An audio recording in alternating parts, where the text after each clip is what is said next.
Baik Tribuners, kita ke berita lain. Mahasiswa Darussalam Ambon demo minta yayasan pertahankan kampus.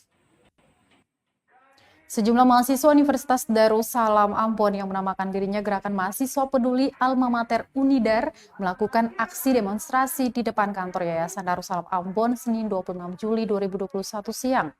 Pantauan tribunambon.com di lokasi, aksi mulai dilakukan sejak pukul 10.00 waktu Indonesia Timur. Sembari berorasi menggunakan megafon, mereka juga membakar 3 buah ban mobil di depan kampus merah tersebut. Selain itu, massa juga menyegel kantor yayasan dengan kayu dan mencoret-coret dinding kampus. Mereka menuntut pihak yayasan agar mempertahankan kampus mereka di Jalan Waihakila, Puncak Wara, Ambon. Menurut koordinator aksi Yasir Burugana, pihak yayasan tidak mengambil langkah setelah kepemilikan tanah Unidar beralih ke ahli waris almarhum Ruben William Rehata. Selain itu, Tribuners, mereka juga menuntut pihak yayasan agar transparan soal anggaran pembangunan kampus. Sementara itu, pihak kampus belum memberikan keterangan apapun terkait aksi demonstrasi tersebut.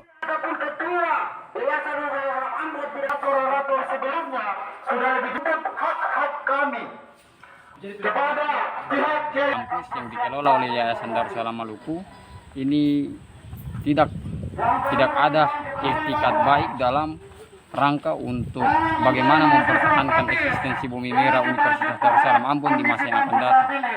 Itu dulu. Apa tuh poin-poinnya apa saja tuh? Yang pertama itu isu tanah.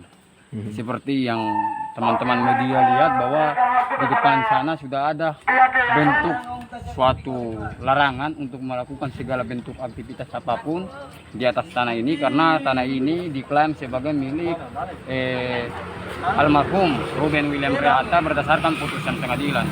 Olehnya itu kami mendesak pihak yayasan agar segera untuk kemudian minimal tidak memberikan kejelasan terkait kami terkait dengan status tanah yang ada di sini.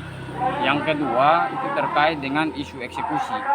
Seperti kawan-kawan media juga ketahui bahwa semenjak dari tahun 2019, tepat tanggal 19 September 2019 itu sudah dilakukan penyitaan aset eksekusi kampus Universitas Darussalam Ambon yang ada di Tuleu sana, yang secara legal hukum itu dikuasai atau diberikan kewenangan oleh pengadilan. Yang memenangkan perkara hukum itu adalah Yayasan Darussalam Maluku.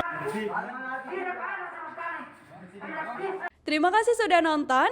Jangan lupa like, subscribe, dan share ya.